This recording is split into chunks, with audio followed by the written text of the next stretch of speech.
Okay, so check out this swordfish. Picked it up from the Asian market, nice and fresh, shiny, shiny. So I've already cleaned it, but I like to put lime on it, just like for seasoning, but also just for like extra cleaning.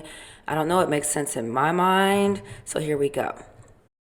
Now we're gonna add some turmeric. I love turmeric. It has so many health benefits and it's great flavoring and makes cool color on your food.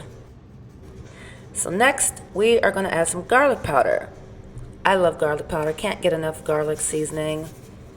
And it's also good to just layer your seasonings and then massage your food. My theory. Oh, look, here we have some paprika. Love paprika. This is also something that gives it like a smoky flavor, and I just love using it. Turmeric and paprika work great together. So here's one of my own little things. I love adding olive oil because I think it's just about like the texture. I don't know why I do it. I just love putting olive oil on everything. Jasmine oil. I never do this on fish, but I just bought this from the store, so I just wanted to try it out. But it's usually just good for aromatics. Oh, and here comes the Himalayan pink salt. You know, I actually kind of like prefer regular this salt. I don't know. You need a lot of it. Like I even had to add extra. This wasn't enough, but that was just me, my taste. And of course, we have ginger. You don't even know how much ginger I consume in a week. I use ginger for almost everything, but not everything, but a lot. Ginger has a lot of healing components, so I just shaved some off. Ginger and fish work really good together, so there we have it. Okay, and then we have our safflower. So, you know, this is also a great addition to any fish dish that you have. This is what it looks like. It's little flowers, little pieces of flour. It has major flavor, it's just great flavor, great aromatics. And so then we have red onion. And red onion, if you don't know, red onion will definitely add like some spice to whatever you add it to. So I just minced a little bit up. Onions are pretty much all water, so this will dissolve in the oven. So now we have our garlic. Garlic, one of my other favorites. I think I just love everything that starts with a G because they're all superfoods. So we're just gonna add some garlic for seasoning. Again, I just minced some up. This is gonna be incredible. It's gonna add to our flavor. And let me tell you, I'm expecting this to be so good. All right, so the fun part. So now we just rub it all around. And see, this is where the olive oil comes in because it's like you're creating a marinade. And you guys know, if you know me, you follow me, you know I love I don't know. I have this thing about playing with food and my hands, and some people use gloves, but my hands are extremely clean, so I'm not worried about that. But as you can see, the color is starting to come together. The seasoning is getting, you know, in all the parts, all the crevices. We want seasoning in every single part, and that's what this does. Massaging your food, it's always great. Okay, so listen, this is a product that I really like. And it's just different than like regular Reynolds wrap because it like clings to whatever you attach it to. So look at this. I put this on, I covered the fish because it needs to go in the refrigerator and marinate for a little while. But I just literally like it just, this, what do you call this? Press and seal is great. All right, and now the star of the show. Something that I love, and you can't find this at just any grocery store. You have to go to like the Asian markets to find this, or the Spanish markets. These are banana leaves. Look how long this is. I don't know what size tree this came from, but these are huge.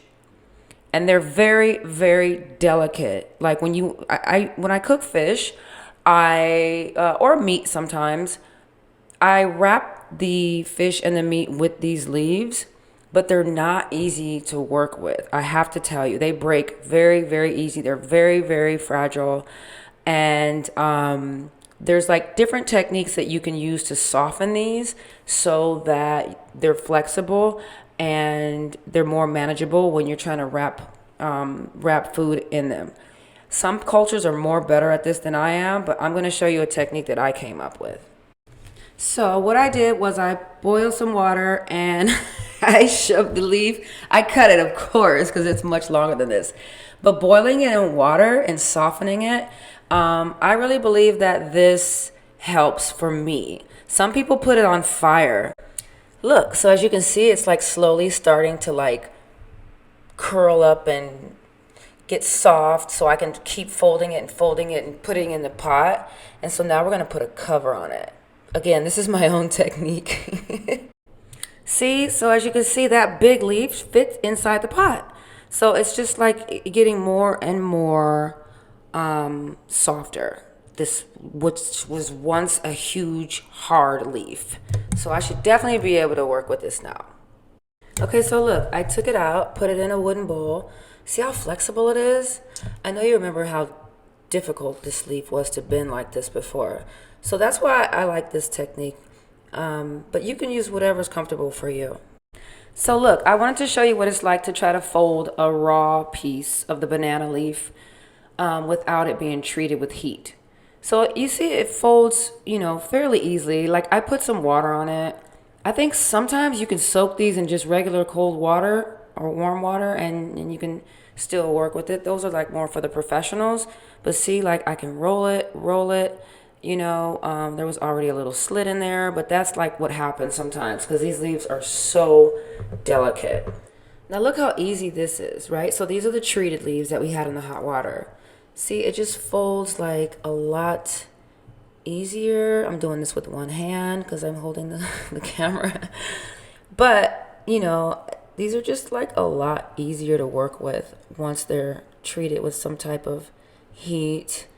And, a lot of times you can decide how much leaf to use, like how much you want to cover the fish with. Oh, look at that. We can fold it like a gift, like a tamale. See how that was? You could never fold this leaf before it was treated in the hot water. This would have broke in so many pieces. So now the tricky part, and this is a hard part for me too. You have to figure out like how to break off thin strips of this and make ties to close the leaf around the food. And voila. I'm gonna be honest with you, I struggled with this. But you can tell. Okay, now it's time to go in the oven. I'm so excited. I love cooking in banana leaves. If you haven't tried it, you have to try it. And let me tell you, these things aren't expensive. I think I paid like maybe $3 for all these leaves, or maybe less. But listen, that juice that you're seeing in the pan, that liquid, that's vinegar. I like to add vinegar because it's the steam, it goes into the food, so it gives it like a nice flavoring. All right, I'm about to open this fish up. Let's see what happens. It's either overcooked, undercooked, or perfect. I'm going for perfect.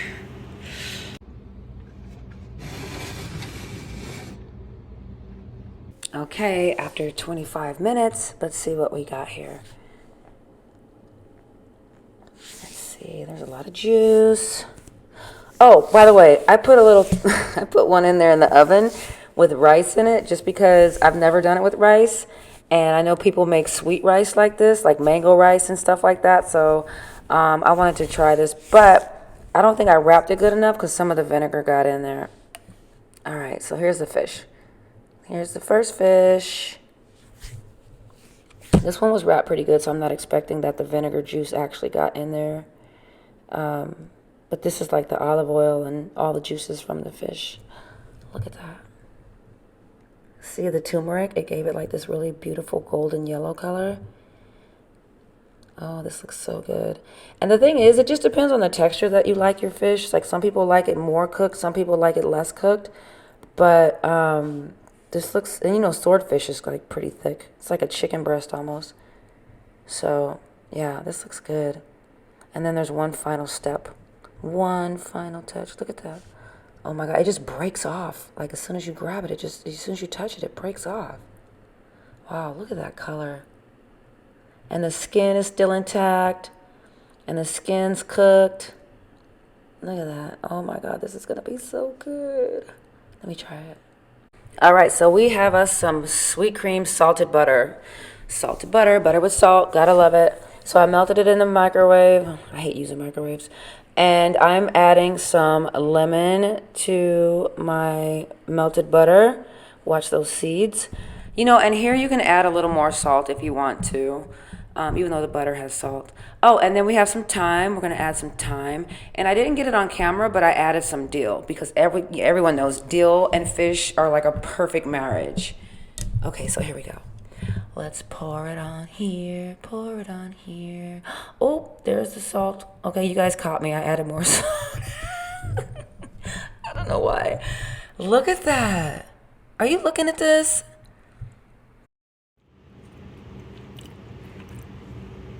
This shit is so good.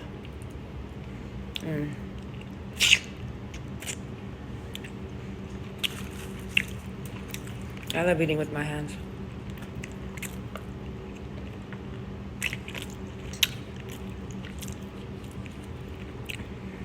What is this? This shit is like perfect. I think I'm gonna cry.